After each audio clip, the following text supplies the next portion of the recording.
এবার জান্নাতকে গাড়িতে তুলে অজ্ঞান অবস্থায় কিডন্যাপ করে নিয়ে যাবে সামির এবং ফাঁসিয়ে দেবে মনিকে। বিস্তারিত জানতে সম্পূর্ণ ভিডিওটি দেখতে থাকুন। আসসালামু আলাইকুম প্রিয় দর্শক, সবার কি অবস্থা? হাজির হয়ে গেলাম দীপ্ত টিভির নিবেদিত মাশরাফির জন্য নাটকের 1140তম পর্বে কী সব ঘটতে চলছে তার অগ্রিম খবর নিয়ে। অলরাইট, এই পর্বে আপনারা দেখতে পারবেন অবশেষে জান্নাতকে দেখা যাবে সে মনির সাথে কথা বলা শেষ করে মনির জন্য যখন বোর্ড অফিসের পেছনে অপেক্ষা করতে থাকবে, ঠিক তখনই সামিরকে দেখা যাবে সে হঠাৎ করে জান্নাতের হাত ধরে টেনে গাড়ির মধ্যে তুলে নিয়ে যাবে এবং জান্নাত চিৎপাক দিতে শুরু করবে।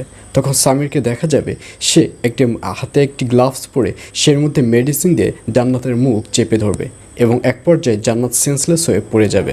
আসলে মনিকে ফোন করার পেছনে একটা টার্গেট ছিল, সেটা হচ্ছে মনির ফোনে যাতে জান্নাতের শেষ কলে জান্নাতের নাম্বারটি থাকে, এর জন্যই মনিকে জান্নাত ফোন করেছে। আর এই সকল চালই ছিল সামিরের, যাতে করে মনির ফোনটি যখন চেক করা হবে তখন মনির ফোনের লাস্ট কল জান্নাতের নাম্বারই দেখা যাবে। এজন্যই জান্নাতকে দিয়ে মনিকে ফোন করিয়েছে সামির।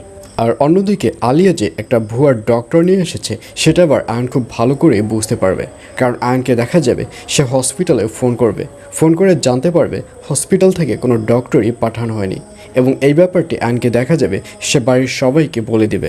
আয়ন বলবে আমি হসপিটালে ফোন করেছিলাম, ফোন করে জানতে পারলাম হসপিটাল থেকে কোনো ডক্টরই পাঠানো হয়নি।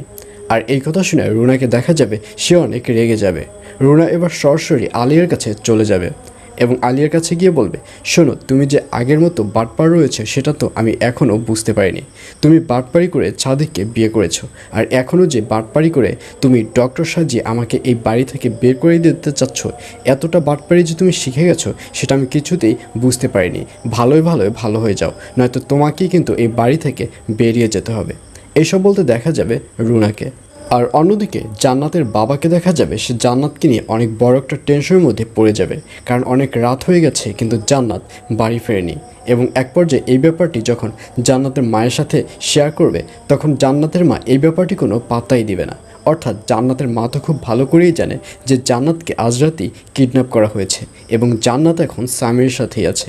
আর এর জন্যই জান্নাতের মাকে দেখা যাবে তার মন অনেক ফুরফুরে থাকবে এবং জান্নাতের বাবা জান্নাতের মায়ের মন মানসিকতা অর্থাৎ জান্নাতের মায়ের ভাবভঙ্গি দেখে কিছু একটা আঁচ করতে পারবে। আর এছাড়াও থাকবে আশ্চর্য সকল ঘটনা। সুতরাং সবাইকে মাশরাফির জন্য নাটকের আগামী পর্ব দেখার আমন্ত্রণ রইল।